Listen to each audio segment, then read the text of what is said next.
Olá, meus amigos, muito bom dia. Estou aqui, doutor Antônio Martins de Farias, feliz demais por você, meu amigo, minha amiga, que se inscreveram no meu canal, 456 amigos. Muito obrigado mesmo. E ainda não, faça uma campanha. Essa proposta está aberta. Até final desse ano, eu quero ultrapassar a barreira dos 1.000. E conta ainda com a sua ajuda. Se você já se inscreveu no meu canal, por favor, crie uma campanha, passe para um amigo, para que ela também se inscreva, indique o meu canal para que essas pessoas possam se interessar mais. Olha, meu muito obrigado, sinceramente, agradeço muito a você e a Deus por esse mérito, né, que eu estou tendo de pessoas se inscreverem no meu canal, ouvirem as minhas ideias.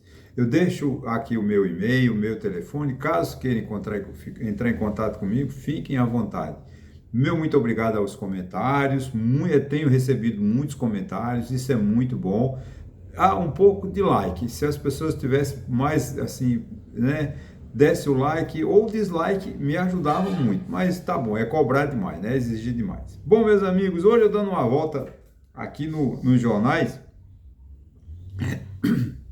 hoje sexta-feira, 24 de maio de 2024, né? Eu quero aqui dizer que eu fiz uma varredura no jornal e não achei assim nada de interessante que nós pudéssemos comentar. Porém, o título eu vou dar assim: A Volta de José Dirceu. Né? O José Dirceu, né? Eu vou falar de outros assuntos também, né? É, o José Dirceu, ele teve o processo dele suspenso, anulado, lá no STF. Então, em tese, ele volta, ele parece que tem uma pendência ainda no TSE, mas ele volta a ser novamente um agente político. Nunca deixou de ser. Ele seria aquela pessoa ali por debaixo dos bastidores, né, auxiliando o PT. Ele é fundador do Partido dos Trabalhadores, amigo leal de Lula, companheiro de todas as horas, né, porque foi muito interessante, né, que no tempo que o Lula foi preso, todo mundo fez palote, todo mundo fez delação premiada, e a única pessoa que manteve-se em silêncio foi o José Dirceu. Então, ele pode não ter ido visitar o Lula na cadeia enquanto estava solto, mas manteve, não revelou, né, alguma coisa que pudesse prejudicar o companheiro. Então, a gente tem que elogiar o José Dirceu,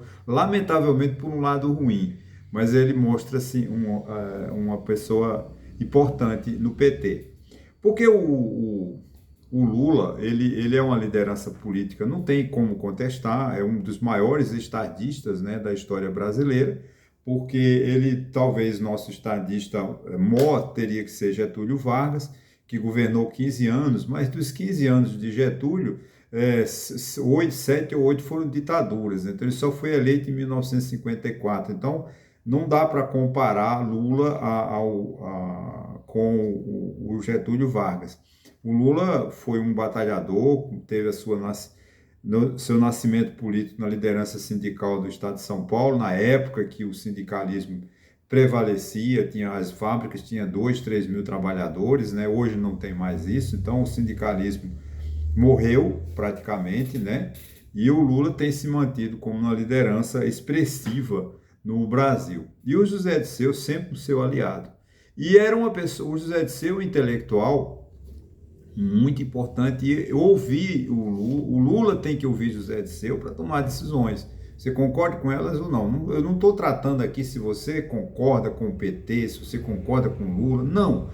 Eu preciso o seguinte: quem está no governo é o presidente Lula. Ele ficará até 5 de janeiro de 2026, 27. Então não tem que discutir. Então, que você aceite ou não, que você seja da oposição, porque a oposição é só enquanto decidir. Eu sou assim, eu sou oposição, terminou a eleição, a pessoa tomou a posse, eu vou trabalhar como ele, porque foi a escolha do povo. Então eu não vou contestar a legitimidade da eleição do Lula, do mandato do Lula. Agora, o que Lula precisa é de alguém para ouvir, né? Porque Gleisi Hoffmann, Lindeberg Farias, aquela turma de ministros do Palácio do Planalto são muito fracos. Eles não têm ideia, porque eles são aquelas pessoas que vivem de sangue, eles gostam da guerra, da agressão verbal, né? Eles não têm, e o José Dirceu não, o José Dirceu nos bastidores negocia. Isso é muito importante numa política, né? O político ele tem que negociar. O próprio Sérgio Moro, que saiu, foi absolvido essa semana, ele deu uma entrevista para um jornal de grande circulação no Brasil e disse: em política nós precisamos conversar com todos. Que bonito, Sérgio Moro. Né? O senhor, quando estava lá na Vale em Curitiba, o senhor não queria diálogo, até porque o senhor não podia dialogar, né? Assim, a voz do juiz é nos altos. O senhor exagerou um pouco, por isso que passou por essa situação.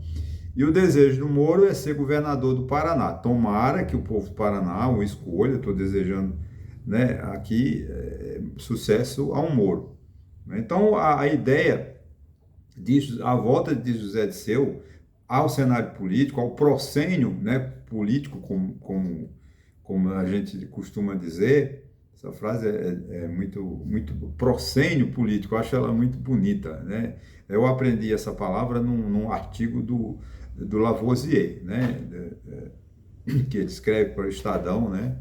Acho que todo mês. Eu gostei muito dessa expressão. Que é um cientista, um sociólogo, parece que com ramificações em Brasília. E é o que a gente precisa no momento de dialogar, porque o governo do PT, ele está com problemas no Congresso Nacional, porque o Congresso Nacional é mercantilista, ele só vota, só aprova se receber, né? A votação na Câmara e no Senado tem sido em troca de emendas parlamentares, que, grosso modo, é um compra e venda, né? Você me compra que eu voto, né? Se você não liberar minhas emendas, eu não voto projeto na Câmara nem no Senado.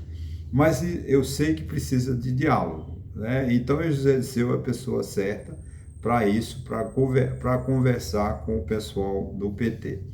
Agora, me preocupa também, dentro do aspecto econômico, dentro do aspecto político, que, veja bem, hoje no editorial do Jornal Globo, editorial do Jornal Globo de 24/5/2024, ele tem uma informação lá, né?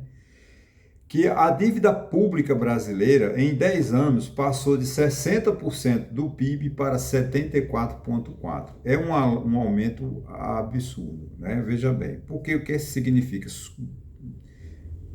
Em linhas gerais, podemos admitir o seguinte: é claro que isso tem um viés diferente, uns cálculos, né, distribuição para os estados, municípios. De cada R$100 que o governo arrecada de imposto, ou tributo, ou taxa, ou contribuição, né, ele tem que destinar R$ 74,40 para pagar a dívida. Sobra o quê? 26 e 25 e alguma coisa para os investimentos. Então você vê que a situação financeira do Brasil não é boa. Os índices econômicos são bons, o desemprego está caindo, a inflação está sob controle, a taxa de juros está caindo, o Banco Central parece que tomara que baixe, mas pelas perspectivas não vai baixar. Mas então todos os sinais econômicos do país são bons, mas você tem uma dívida pública monstruosa. Juntando essa dívida, que dá em torno de quase 8 trilhões de reais, nós temos mais 5, quase 6 trilhões, que é o déficit da Previdência, que ninguém fala. Os economistas não tratam desse assunto. Só tem um professor da UNB em Brasília, né, que sempre insiste nessa questão do déficit da Previdência, porque o déficit da Previdência já está inviabilizando investimentos em estados como São Paulo, como Brasília, como Rio de Janeiro, como Pernambuco, porque o gasto com a Previdência supera a arrecadação. Há que se fazer reforma na Previdência? Antônio, mas não foi feito em 2000. Em 2019, eles só previram, então tiraram direito dos trabalhadores. Por exemplo, um dos absurdos, né, da reforma constitucional da Previdência Social, na emenda complementar 103 de 2019, foi deixar famílias, mulheres e homens também, que também têm direito à pensão, com fome, porque eles simplesmente tiraram 50% do valor da pensão. como se a pensionista fosse culpada. Gente, a pensionista, a pessoa quando casa, constitui uma família, tem filhos, e dos casos, do par, né, falece, a outra pessoa assume o ônus de criar aquela casa, continuar a manutenção daquela casa. E vem o governo para fazer economia e corta 50%. Não, a pensão agora não vai ser mais 100%, vai ser só 50%. Quer dizer, ele mandou, né, a reforma da Previdência de 2019, o único coisa que ela trouxe foi negativo para o trabalhador, né? Tirou, não trouxe para a Previdência um rol de 65, 60 milhões de brasileiros que não contribuem com a Previdência, mas que essas pessoas vão precisar de apoio, vão na velhice, né? Nós temos 65 milhões de pessoas que não contribuem com a Previdência e não vão se aposentar. Pessoas que sofrem acidente e não têm auxílio de doença, porque não são contribuintes da Previdência. Você vê, então, uma doença social, você vê como é sério a gente discutir isso. O movimento dos trabalhadores, dos chamados Ubers, né, que fazem entregas, eles estão querendo tudo, menos que pagar pela Previdência. Ora, mas os motoristas, os motoboys que fazem entrega das grandes corporadoras estão recebendo um salário miserável para entregar a correspondência, para entregar mercadoria, né? E não querem contribuir com a Previdência, mas quando ele envelhecer, o que ele vai fazer? Então, é um problema que o governo brasileiro tem que se debruçar sobre isso, né? E é uma questão de diálogo. Ele tem que dialogar com a sociedade. Não adianta esconder, porque o que nós estamos fazendo é jogando para debaixo do tapete, essa expressão tão usual, né, os verdadeiros problemas. O déficit da Previdência, o grande déficit fiscal, a nossa dívida pública de 74% do PIB. Brincar, ela chega a 100%. Em pouco tempo, se em 10 anos ela saiu de 60% para 74%, e em mais 10 anos o Brasil perde a sua capacidade de investimento. E essas reformas têm que serem feitas. Aonde reforma na Previdência, reforma na administração pública, porque o Estado é burocrático, o Estado é pesado. Você vê as dificuldades que o Estado está enfrentando agora na questão do Rio Grande do Sul. Porque reforma, não tem onde gastar, vamos criar PEC, vamos fazer isso, porque o Estado é atrasado, ele nunca age no tempo, ele está sempre atrasado, sempre deficiente, sempre prestando um mau serviço à população. E tem uma dívida monstruosa. A gente tem que entender, milhares de brasileiros morrem todos os dias, porque o SUS não faz atendimento à saúde, não atende na hora, adia operações, cirurgias de 6 meses, 1 ano. A sua operação vai ser marcada para dezembro de 2024, até lá eu já morri. Essa é a grande verdade. O SUS está atendendo? Tá. Tem o protocolo? Tem. Mas a pessoa vai morrer, porque ela não vai aguentar até dezembro para ser operada. Porque isso é deficiência do Estado e que a gente não está ouvindo, a gente não está parando para discutir essas coisas. Isso reflete aonde? Na dívida. Essa falta de capacidade de investimento. Porque de cada R$100 que o governo arrecada, só 74 é que ele tem que destinar para pagar a dívida. E o resto é para a saúde, para a educação, né? Aí não dá. Aí tem que matar brasileiros nas filas do SUS do Brasil afora, porque não tem dinheiro, porque o dinheiro é para pagar as emendas parlamentares. O dinheiro que sobra é para pagar o fundo eleitoral, porque isso não falta. Isso não vai faltar. Esses 5 bilhões que os partidos políticos terão direito esse ano de gastar nas eleições municipais, não vão desviar 1 centavo. Eles vão gastar tudo na campanha deles. Mas o povo do Rio Grande do Sul vai continuar morrendo lá de leptospirose, de febre amarela, porque agora, quando passar as enchentes deram parar, é que as doenças vão surgir. O verdadeiro problema do Rio Grande do Sul vai surgir de agora adiante, quando houver uma estiagem que realmente possa dizer, caramba, nós voltamos a pisar em terra.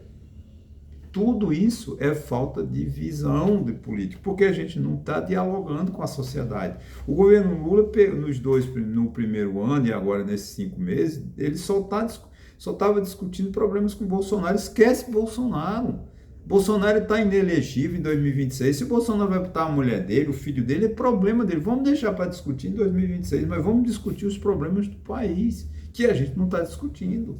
Esse déficit da Previdência, né? A questão do Rio Grande do Sul, que a questão do Rio Grande do Sul é um problema muito sério. Desvirtuou a história, os 2 ou 3 governos. Não vai ser o governo Lula que vai resolver o problema do Rio Grande do Sul. Pode ser que o Lula fique mais 4 anos, ou ser 8, mas o Rio Grande do Sul só vai se recuperar daqui a 10 ou 15 anos. Então, tem 3 ou 4 governos para continuar, dar continuidade à recuperação da economia do Rio Grande do Sul. Porque o desastre no Rio Grande do Sul foi monstruoso. As pessoas não têm ideia ainda do que foi a destruição do Rio Grande do Sul. E nós parece que não temos problemas. Vamos ajudar e estamos ajudando, e o governo cria um ministério, põe um ministro lá em Porto Alegre. Gente, isso não vai resolver. Imediatamente o Rio Grande do Sul levará de 10 a 15 anos para se recuperar. Tomara que não venham outras tragédias. Nesses 10, 15 anos, o governo tem que investir em mecanismos para não deixar que outra enchente afete novamente o povo. Esse é o grande problema, né? Outra coisa interessante, já estou encerrando, né, a polêmica, questão do veto ou não a compra dos produtos da China. Gente, eu não sou, vamos dizer assim, contra a importação de produtos. Só que o produto da China é um lixo. Mas o Brasil vive o consumo. O Brasil é o tal do presentinho pobre. Vai lá no lugar mais pobre, compra o presentinho pobre. Aqui em Santa Cruz eu vejo engraçado, as pessoas fazem 30 mil reais em telhas, 200 mil reais em mármore e compram uma torneira de R$1. É o que nós estamos fazendo no Brasil. O Brasil esqueceu da nossa indústria, porque tudo se compra da China. Ora, e quando o governo taxa, o povo fica com raiva. Tem que taxar mesmo, porque o produto da China acabou com a indústria brasileira, ele acabou com o comércio. Agora, para quem tem grandes lojas, né, atacadistas até, tem até um empresário famoso, né, muito bolsonarista, ele vende bugigangas que ele traz da China. Agora acaba com o comércio local. Essa é uma realidade. Então, é correta a medida do governo de taxar. Tem que pagar imposto. Porque não pode... mas é porque a pessoa pobre... Gente, infelizmente, a pessoa pobre, se não paga da China, vai pagar o imposto aqui, que vai ser mais caro. A falta de energia, a falta de saúde, a falta de educação, a falta de saneamento básico é um imposto muito mais caro do que o imposto sobre a importação. Quando o governo não presta um serviço adequado, saúde, saneamento, segurança, hospital, decência, transporte público, é porque ele foi negligente, você pagou um imposto muito maior.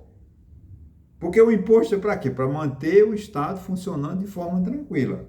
E só tem uma fonte de recurso do Estado, o imposto. Ora, mas se você não quer pagar o imposto, você quer que o Estado seja eficiente? Não pode. O Estado do Brasil já era incompetente. Os governantes, os prefeitos, todos os prefeitos são incompetentes. Todos os governadores são incompetentes. A presidência da República também tem a sua parcela de culpa. E aí o povo não quer pagar imposto, aí piora a situação do país. Então, eu não estou aqui defendendo, tu quer criar imposto? Não. Mas o imposto é a única renda que o governo tem para investir em saneamento básico, em educação, em saúde. Agora, se você não quer, você só nega imposto, você está dizendo, olha, eu quero que o meu amigo se exploda, morra. Eu não estou preocupado com ninguém no Rio Grande do Sul, porque eu estou sonegando imposto, eu estou pensando em mim. Que dane-se, desculpe o termo, o povo do Rio Grande do Sul, vou continuar sonegando. Pessoas pensam dessa forma, só pensam nelas. E eu penso no todo, eu penso em toda a população. Então, meus amigos, foi uma miscelânea de assuntos, mas eu acho que vale a pena essa reflexão. O diálogo do governo, né, com a sociedade, com o Congresso Nacional, porque nós temos muitos problemas para resolver. Antônio, tu é pessimista? Não, eu não sou pessimista, eu sou muito otimista, porque eu acredito na política, eu acredito na transformação da sociedade, quando todo mundo tiver essa consciência. Que o país não pode continuar do jeito que está. Prefeitos gastando absurdos, muito dinheiro, jogando dinheiro no lixo. A campanha de prefeito para Brasília, tudo pago com o nosso dinheiro. Quantos milhões essas prefeituras não gastaram com essa marcha para Brasília? Tudo pago por mim, por você. E eles não trouxeram resultado nenhum para o seu município. Os prefeitos precisam de prestar conta.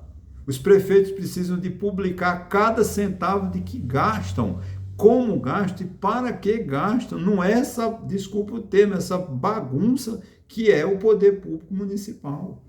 O problema no Brasil, temos que começar pelo município, ajustando o prefeito, cobrando do prefeito transparência, honestidade. Caminhadas para Brasília buscando mais melhorias, isso é desonestidade. Porque os prefeitos gastaram bilhões, ficaram 2 ou 3 dias lá em bons hotéis, comendo do bom e do melhor, e o seu munícipe passando fome, não tem acesso à saúde, não tem uma educação decente, não tem uma biblioteca para o seu filho estudar, porque eles preferem gastar com coisas que não têm a menor importância. E a gente cala. Vamos cobrar dos prefeitos também. Não é só cobrar do presidente Lula, não. Eu sei que o presidente Lula tem sua parcela de obrigação, mas o erro do Brasil começa pelas prefeituras. Ok, meus irmãos? Muito obrigado e não se esqueça de se inscrever no meu canal, não se esqueça de dar o seu like, seu dislike, por favor. Passe para um amigo, para uma amiga, para até o final do ano passar de 1000 inscritos nesse canal. Ok, gente? Olha, muito obrigado e até a próxima.